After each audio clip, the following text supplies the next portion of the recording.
Idea video इयत्ता पहिली आणि दुसरीच्या मुलांच्या मातांसाठी। नमस्ते। आजच्या मीटिंग मध्ये आपले सर्वांचे स्वागत आहे। आशा आहे तुम्हाला मागच्या आठवड्याचा आयडिया व्हिडिओ आवडला असेल। मागच्या आठवड्याच्या व्हिडिओमध्ये मुलांबरोबर एक मजेदार खेळ खेळण्याबद्दल आपण बोललो होतो। तुम्ही घरी जाऊन मुलांबरोबर खेळला असाल। तुमचे अनुभव नक्कीच सांगा।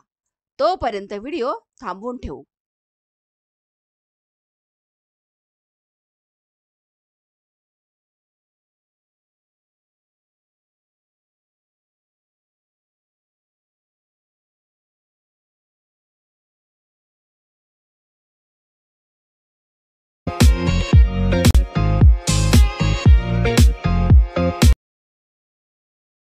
चला आता पुढील क्रियाकृती करू, जिचे नाव आहे करून पाहूया।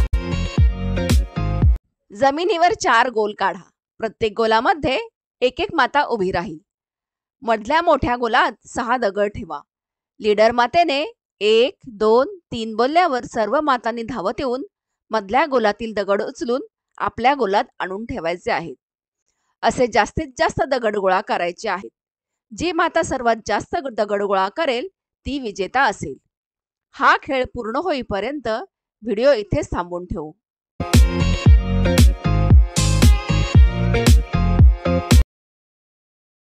चला आता पुढील क्रियाकृती करू, जिचे नाव आहे काही नवीन शिकूया। पावसाळ्यात दूषित पाण्यामुळे लोक आजारी पडतात। त्यामुळे घरांमध्ये पिण्याचे पाणी स्वच्छ करण्यासाठी वेगवेगळ्या आणि सोप्या पद्धतींचा अवलंब केला जातो। चला या पद्धती समजून घेऊया। पाणी उकळणे। पाणी उकळून निर्जंतुकीकरण करण्याची पद्धत आपल्या पूर्वजांपासून चालत आली आहे। ही पद्धत आजही लाखो लोक अवलंबतात। एका मोठ्या भांड्यात पिण्याचे पाणी घेऊन गरम करावे। जेव्हा पाणी खूप उकळू लागेल तेव्हा अंदाजे 5 मिनिटे उकळू द्या। त्यानंतर पाणी थंड होण्यासाठी ठेवा। यामुळे पाण्यात असलेले जंतू नष्ट होऊन पाणी पिण्यायोग्य होते। पाण्यामध्ये तुरटी फिरवण्याची पद्धत। पिण्याचे पाणी शुद्ध करण्याचा हा स्वस्त आणि सोपा मार्ग आहे। सर्वप्रथम पाण्याच्या प्रमाणानुसार तुरटी घेऊन पाण्यात फिरवावी। लक्षात ठेवा की जेव्हा पाणी हलके पांढरे दिसू लागेल तेव्हा तुरटी फिरवणे थांबवा। तुरटी कापडात घेऊन पाण्यात फिरवता येते।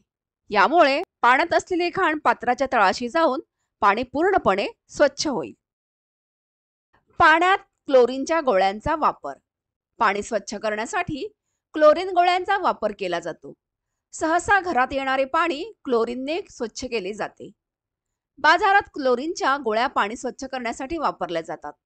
लक्षात ठेवा की क्लोरीनच्या गोळ्या पाण्यात टाकल्यानंतर अर्धा तास पाणी वापरू नका। RO machine. आजकाल काही घरांमध्ये पाणी स्वच्छ करण्यासाठी आरओ मशीन बसवण्यात येत आहे। पण सामान्य लोकांना पाणी स्वच्छ करण्यासाठी आरओ परवडत नाही। हा थोडा महागडा उपाय आहे। घरात पिण्याच्या पाण्याची भांडी वापरताना या गोष्टी नेहमी लक्षात ठेवा। पिण्याच्या पाण्याची भांडी दररोज स्वच्छ धुवा। पाण्याची भांडी नेहमी झाकून ठेवावीत। पिण्यासाठी पाणी घेताना भांड्यात हात बुडवून पाणी घेऊ नका। पाणी घेण्यासाठी स्वच्छ व लांब दांडा असलेला ग्लास वापरा। आशा आहे की तुम्हाला ही माहिती आवडली असेल। तुम्ही या पद्धती तुमच्या घरात अवश्य वापरा आणि तुमच्या कुटुंबाच्या आरोग्याची काळजी घ्या। धन्यवाद। ह्या माहितीचा फायदा तुम्हाला कसा होऊ शकतो सर्व मातांनी एक एक करून गटात सांगा। तोपर्यंत व्हिडिओ इथेच थांबवू।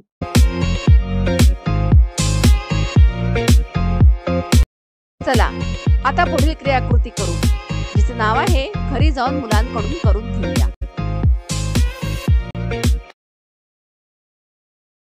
मुलाला कुटुंबातील सदस्यांची नावे विचारा। ज्या अक्षरांनी नावे सुरू होतात त्यांचा आवाज सांगा आणि अक्षर कार्डे काढून वाचा। जसे आईचे नाव निशा असेल तर न बोला आणि अक्षर वाचा। दिलेल्या चित्रात आवडता रंग भरा। मुलांना सांगितलेली क्रियाकृती आणि वर्कशीट सोडवण्यात आनंद वाटला का? हा अनुभव आमच्या सोबत नक्कीच शेअर करा। या आठवड्यापासून आम्ही माता गटांना काही मजेदार कोडे, प्रश्न इत्यादी विचारणार आहोत। विचारलेले प्रश्न ग्रुपमध्ये एकत्र सोडवा आणि व्हॉट्सअपच्या ग्रुपमध्ये ऑडिओ, व्हिडिओ, फोटोद्वारे उत्तरे पाठवा. जो गट प्रथम उत्तर पाठवेल तो विजेता असेल. आजचा मजेदार प्रश्न. चित्रात दिलेल्या त्रिकोणांपैकी 3 काड्यांची जागा बदलून 3 समान त्रिकोण बनवा. आशा आहे तुम्हाला आयडिया व्हिडिओ आवडला असेल. आजच्या क्रियाकृती इथे संपत आहेत. अशाच आणखी नवीन माहिती आणि क्रियाकृतींसह पुढील आठवड्यात पुन्हा भेटू. तोपर्यंत स्वतःची आणि मुलांची काळजी घ्या. धन्यवाद.